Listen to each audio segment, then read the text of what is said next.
Is it possible to know the meaning of life? And just how would you go about finding that out? Well, that's what the purpose of this documentary will do, is see if we can find out what is true and what is not true in terms of spirituality. So, in order to do this, what I'm going to look at is the world's major religions, which would include Hinduism, Buddhism, Judaism, Christianity, and Islam, as well as Wicca and even Satanism. Yes, we will even be looking at that. Together, as we view this information, I want us to think about whether it is really true, this idea which has been accepted in American culture.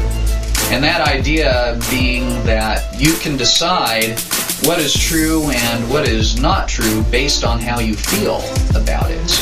So, for example, I think we've all heard this argument. Someone may say to you, well, that might be true for you, but it's not true for me. Is that really a true statement? Is that a sensible, reasonable statement to make? And so we will look at how you can measure whether something is true or untrue based on evidence. In a courtroom, when someone goes to trial, there will be evidence presented for and against the person on trial. And so, with that same method, I want to approach this subject. And I believe that at the end of this documentary, we will come away understanding if you can or cannot know whether something is true or untrue. So, without further delay, let's go ahead and approach this subject.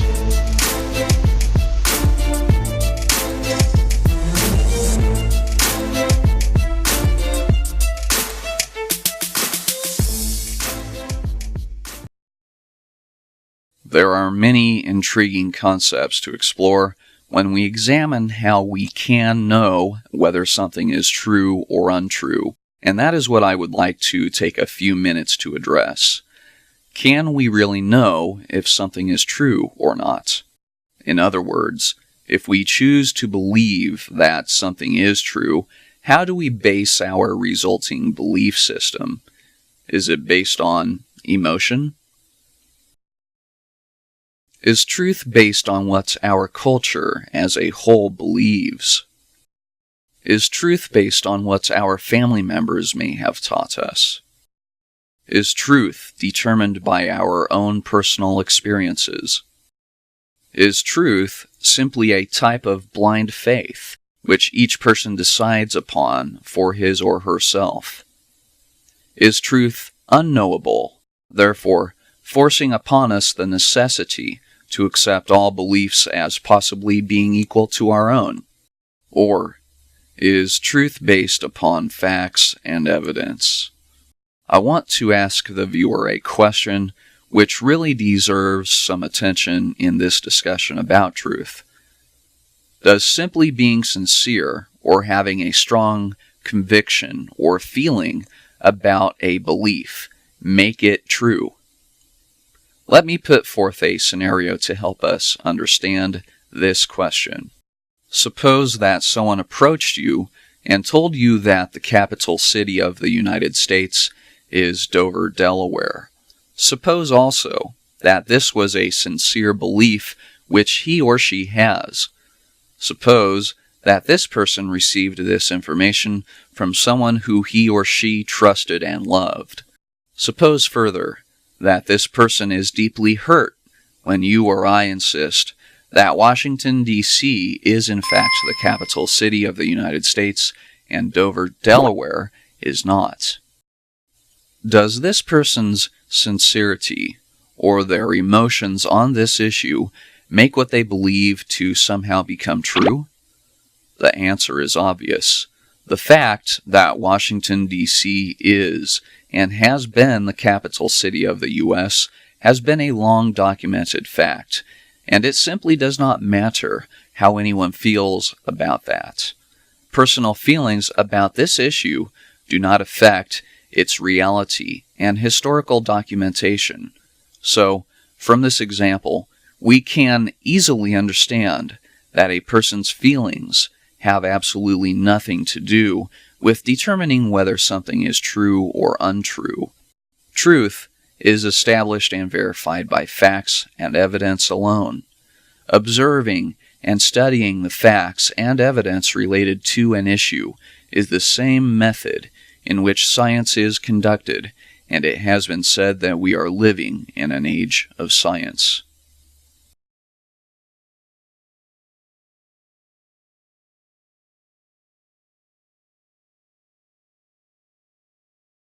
The next question, which needs to be addressed, is whether or not beliefs are determined by what the majority of people believe, and whether a belief by the majority of the people equals truth. Does the majority rule, or mob rule, determine for the rest of society what is true or false? And does it determine what is in fact true or false? I will put forth another example. Hundreds of years ago, people believed that the earth was flat and that the sun revolved around the earth. Long before that, some cultures even believed that the sun died every evening and then was born every morning. People also believed that if you were sick, you needed leeches to suck out the bad blood in your body, which wizards had put there. This was the majority belief in some cultures throughout the world. Today, through scientific study and analysis, we have come to understand that these beliefs were merely the imaginative thoughts of people who were trying to make some sense of the world around them and how it operated, as best as they knew how at that time. So, from this example, we can see that what a culture and the majority of its citizens believe does not in any way determine what is true or untrue. Facts and evidence is the determining factor of truth.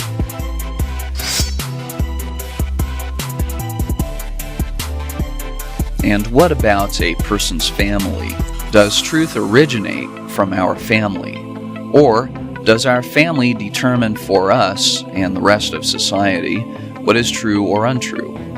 If your family teaches you that breaking a mirror will bring you 7 years of bad luck, does this become true? If your family teaches you that when you go to war and kill an enemy, that you can possess his soul by eating his heart, does this belief become true simply because it was taught to you by your family? If your family teaches you that suspected witches must be tied up and thrown into a lake, and if the person floats, this is proof that they are a witch, and if they sink and drown, this is proof that they were not a witch. If your family teaches you that, does this mean that it's true? No, of course not. These are simply beliefs. And while your family may teach you some things which are indeed correct and true, they may also teach you beliefs which may not be true. So, from this example, we can see that sometimes even our families can pass on false belief systems to us, and therefore, truth is not determined by what our family may have taught us.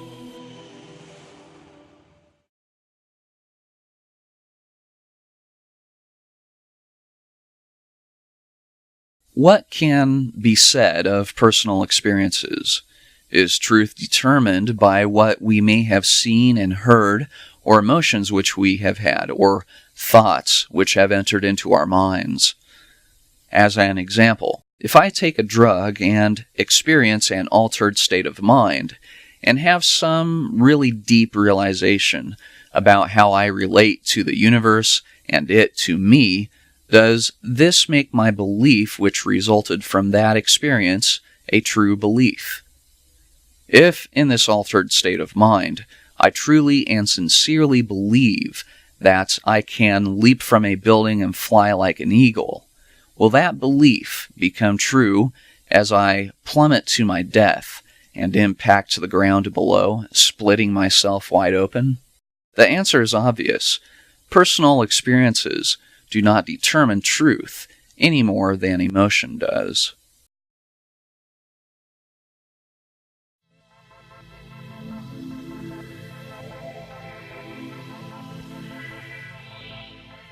What if we just have a strong faith in something? Is that enough?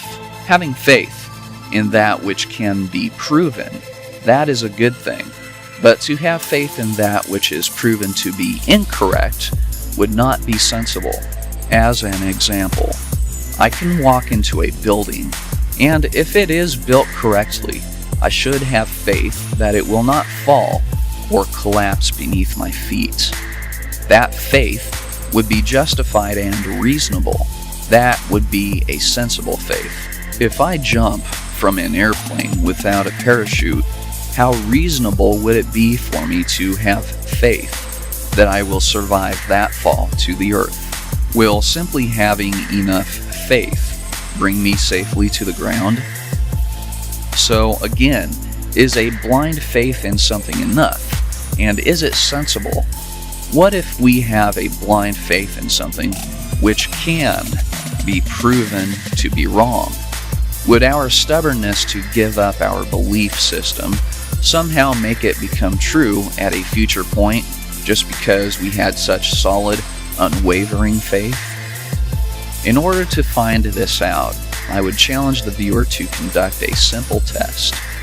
If faith alone is enough to determine what is true or untrue, and if faith creates truth, I would ask you to pick any event in history and change its details with your mind. If faith and belief is all that is required to create reality, you should not have any problem making this become a reality. If faith in something also requires facts and evidence to be present in order for that faith to be justified, reasonable, and correct, then we can begin to understand that blind faith, or more correctly, a willful ignorance of facts, is not logical, no matter how badly we may want to believe something.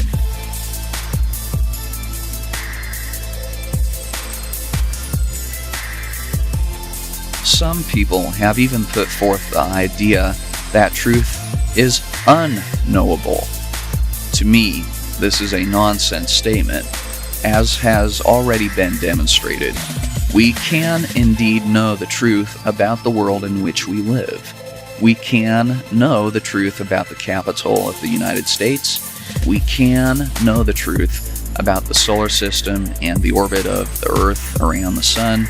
And we can know the truth about the Earth being a globe. There is a way to know truth. And I would also say that there is even a way to know the truth about spiritual things. Facts and evidence can be a reasonable basis for spiritual beliefs, just as much as facts and evidence can also be a basis for determining the truth about things like physics. An examination of the facts and evidence concerning spiritual beliefs is the manner in which I have constructed this documentary. Frankly, my opinion about religion or spirituality does not matter in this examination, and what I desire to be true just does not matter at all. What we really must be looking for in this examination is facts and evidence, rather than our own pre-existing beliefs and opinions. What I suggest is that we examine the central teachings of each spiritual belief, which I mentioned at the beginning of this documentary, and then measure those teachings and beliefs against any facts and evidence which would either prove or disprove them. Only then can we have a reasonable basis for any resulting conclusion which can be drawn about each of those spiritual beliefs. So, continue with me as we do just that.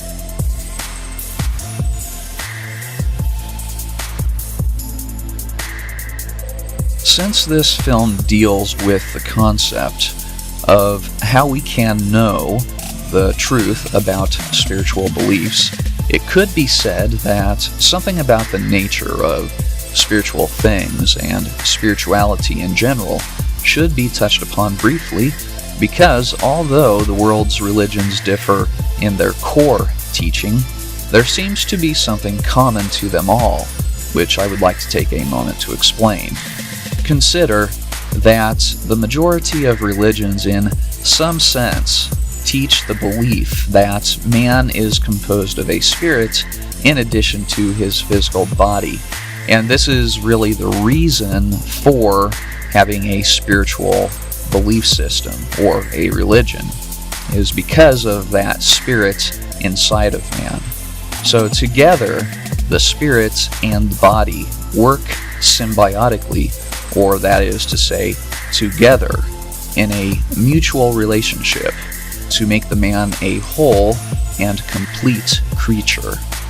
This belief puts forth the idea that a person's truest identity is not simply that of a physical person, but is also that of a spirit being living inside of a physical body for the purpose of interacting with a physical world through the use of that physical body.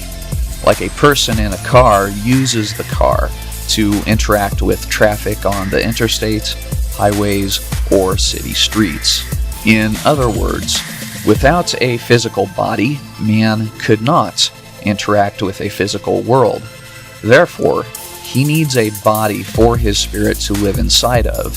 So, from a religious perspective, it could be said that the most important part of man is not his physical self, but rather it is his spirit living inside of his physical body, which is the most important and needs the most attention. I would like to examine that belief for a moment. If man is more than just a body, that is, if his physical body is fueled and controlled not just by electrical impulses from the brain, or if his identity is not just physical, but is also spiritual in nature, then this would seem to explain man's very deep desire throughout history for a spiritual belief system, which explains to him his true reason for being, his reason for existing in this world. Man's deep desire to explain his purpose in the world and the true purpose of his life in this world would then seem to make much more sense when seen in that context. But if these things are indeed true, then it might be said also that the spiritual beliefs of an individual would also define him and would affect his disposition and attitude towards spiritual matters. In other words, a person's beliefs define who he really is and what his spiritual identity is, whether good or evil, whether moral or immoral. As a result, in a spiritual context, we can know whether someone like Adolf Hitler, Joseph Stalin, David Koresh, Pol Pot, and many others were good or bad because the things a person does are a result of what that person believes. It can be said further that a person's beliefs will affect their behavior and how they interact with others in the world around themselves.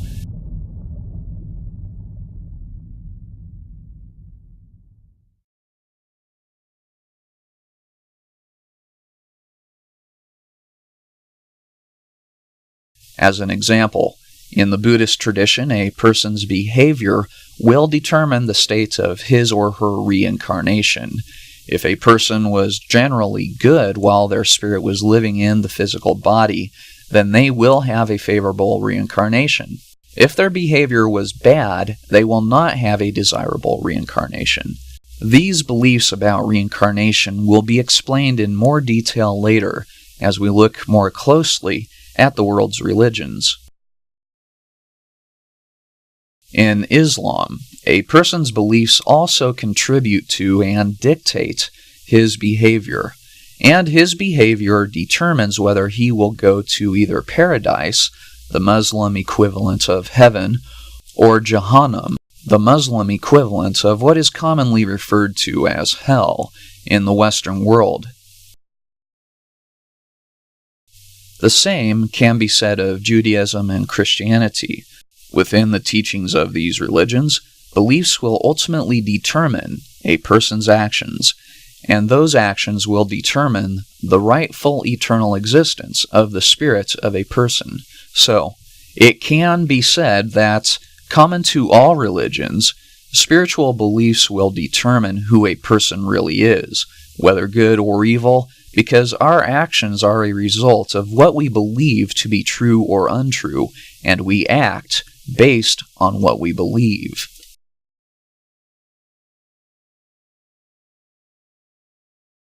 Another observation that we can make is that there tends to be many different subgroups within a particular religion itself.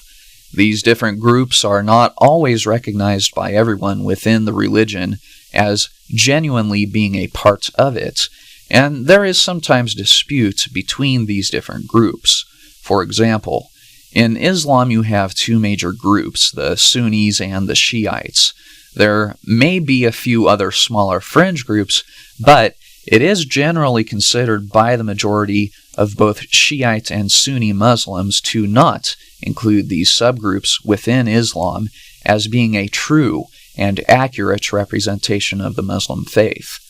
In Judaism, you have more or less the same thing. There are indeed different groups which believe some details or doctrine which another group within Judaism may not believe, and yet these groups may be considered by the majority of Jews to be Jewish because of their shared views on the basic beliefs about Judaism.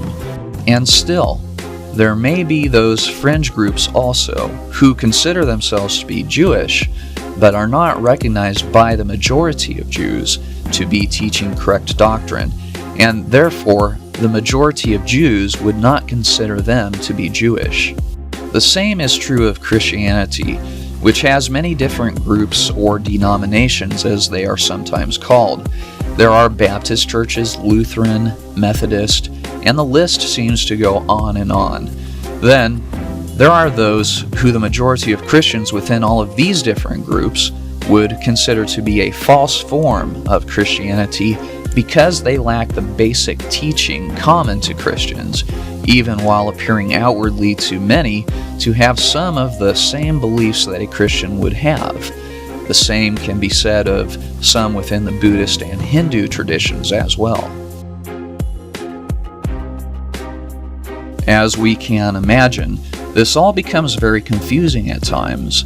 These different groups spring up within these different religions simply because people cannot agree on the details within religious teachings and thought.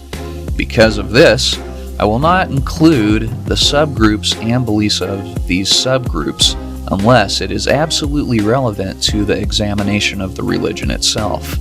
It would take a very long time to describe all of these, and a separate film could be made just on that basis alone. What I will be doing then is just listing in a very general way the basic, foundational beliefs of each religion, and measuring those statements of belief against reality with the use of various evidences. Now, concerning the examination of the spiritual beliefs presented in this documentary, there will be a logical classification of the information into several categories in order to understand the truth or falsehood of each spiritual belief system. They will be as follows. Number 1. What are the central beliefs of each religion? In other words, what does the religion teach about the nature of reality? What does each one teach about morality and afterlife? Why there is death in the world, suffering and disease? What is the reason for our existence ultimately? And does God exist? Number 2. How do these beliefs affect our interactions with other people? In other words, do they promote racism and eugenics, hypocrisy? What is the value of human life? And what are the consequences of these beliefs? Number 3. how can we know that we still have the original religious writings? Number 4. What statements did the founder of the religion make about themselves and where they received their information? Number 5. What can the follower of this person's doctrine expect as an end result of following their religious teaching and living it out in their own life? Number 6. Is there any unbiased information from anyone outside of the religion which would then serve to either prove or disprove certain claims made within the religion itself, about itself? In other words, are there historical, archaeological, geographical, and scientific information which could either support or disprove the religion? Number 7. What does each religion teach about man's spiritual identity before he comes into the religion, which would then give an individual the need to follow its teachings? Number 8. What does each religion say about man's future destination and how to get there? Number 9. Are there any statements made by notable persons in the religion about future events which were recorded before those events actually occurred in history? In other words, does the religion contain any verified prophecies?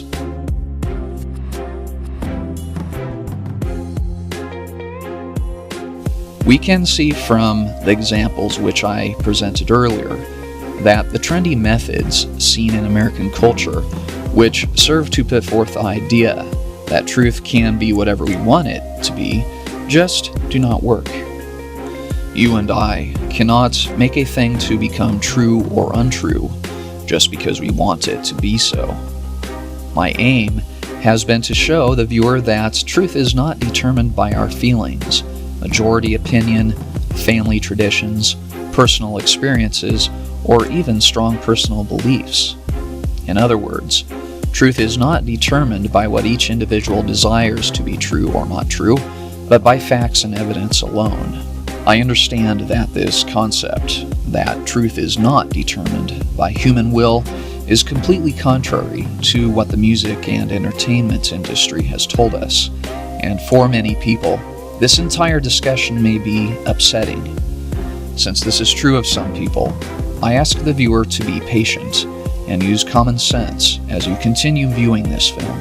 In our examination of spiritual truth, we will first take a look at the Buddhist religion. However, before we do that, I want to spend just a few minutes to discuss another topic which often comes up in discussions about spirituality. Perhaps you have been driving around in your car and seen the popular bumper sticker which reads, "Coexist," or perhaps you have heard the concept of religious tolerance in conversations with others from time to time. Perhaps you are one who uses the term religious tolerance yourself. This topic often comes around in discussion about religion concerning how to be fair and tolerant, and how different religions can coexist without anyone being offended by the different belief systems within each religious system of thought. It might seem to the casual observer, then, that the goal of religious tolerance in this context is to somehow blend all of the different religious beliefs of the world into one religious system and eliminate any offense or disagreement which one religious view might take towards a different religious view. The average person will realize that in such an atmosphere of blending all religions into one, all religions will have to compromise their core teachings in some fashion, or cast those teachings away altogether in order to fit into the prescribed model of all religions are true. Obviously, any religion which is stubborn enough to insist that it alone is correct and all others are not correct cannot exist in a system which says that all religions are true. So, religious tolerance in the context of this increasingly popular opinion which says that all religions are equally true means to not just tolerate or put up with different viewpoints, but also to agree with and support beliefs which would conflict with our very own. For those who want to observe religious tolerance in this way, It can be said of them that over time this will break down any core or fundamental religious beliefs that they once held in favor of a specific religion, and will eventually result in the same person feeling that somehow maybe it is correct to believe whatever we like after all, regardless of what the evidence would show. Religious tolerance understood in this way is not tolerance at all, because it forces the person who has accepted this idea to become intolerant of and extremely agitated towards those who would insist that only one religion is correct. So in attempting to become tolerant of all religious views, this person has actually become intolerant of certain religious views. But let's examine this a bit further. If we want to say that all religions are true, then their vast and pronounced differences must be conveniently overlooked, forgotten, or simply rewritten as a result. For example, if one religion teaches that you are God, another teaches that you can become God, another teaches that there is no God, and still another teaches that there are millions of gods, and perhaps another teaches that there is only one God, then they can't all be true if they are all so very different. This is just common sense. If one religion teaches that there is no place of reward or punishment after this life, and another does, then they cannot both be true. I think that we can all agree that we all want to have the opportunity to voice our opinion and belief, because those beliefs and opinions are important to us. But we must still remember that if a religious belief system is not based in reality, as shown through facts and evidence, then it is still only a belief system and nothing more than that. Without facts to support that religious belief, it becomes a matter of opinion more than anything else, even if it is a major religion.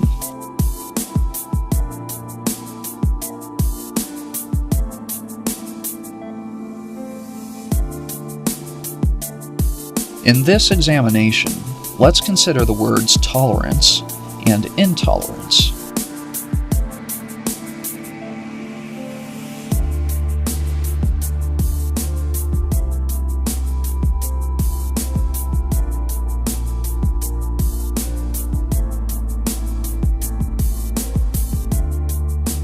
To be tolerant of someone else's religious views means that you will allow that person to believe whatever he or she wants to believe, even if you do not agree with him or her.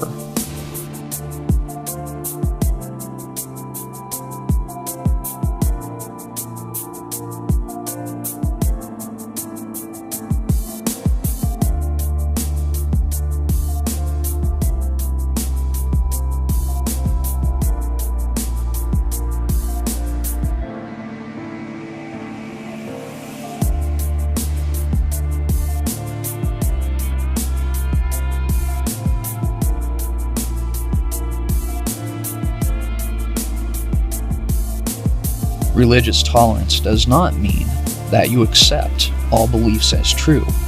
It only means that you tolerate or put up with someone else's views on religion, even if they are different than yours. On the other hand, to be intolerant of someone else's religious views means that you do not want to allow others to have a belief which is different from yours, or a belief which puts forth the idea that it is the only correct belief.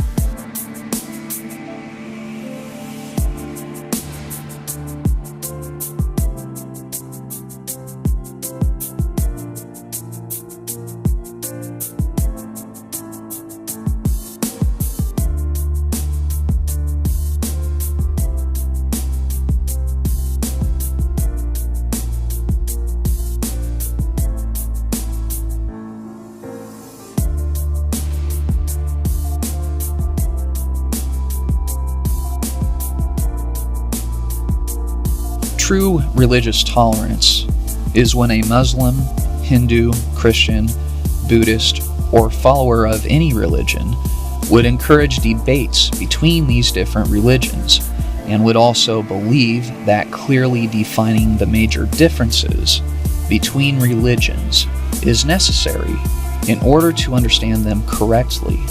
A person who understands religious tolerance is therefore one who has a particular religious belief system themselves, disagrees with other religious beliefs, but also does not forbid or prohibit others to believe whatever they choose.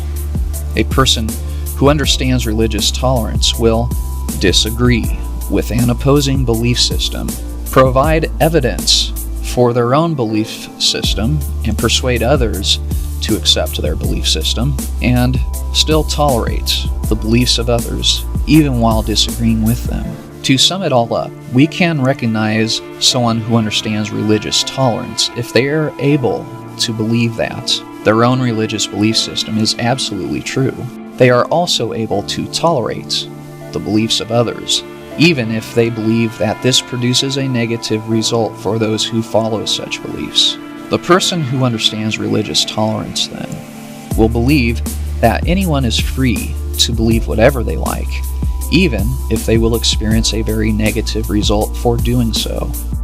Those who understand religious tolerance should also respect the fact that anyone can choose to believe that others will experience a very negative result for following a certain belief system. It should also be noted that someone who understands religious tolerance is one who would never turn to the powers of government bodies or to violence in order to force their beliefs on others or prevent others from the free exercise of their own beliefs.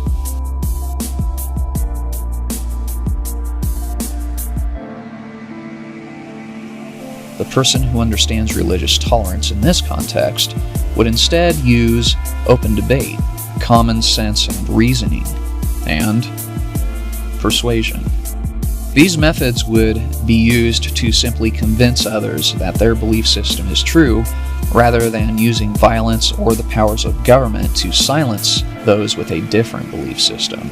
An example of religious intolerance is more or less when someone is so deeply offended at the beliefs of another person that he or she has decided that such people should not be allowed to practice their different beliefs any longer, or present those beliefs to others verbally or otherwise. In other words, religious intolerance is when laws are set up prohibiting the free speech of certain individuals in public or even in certain private places, simply because some people are offended by the religious beliefs that those people hold to. An example of this would be to say that someone cannot mention their God or religious founder in a public setting, or that they simply cannot tell others about their beliefs for fear of losing employment or being sued in courts, or even being harmed physically or killed.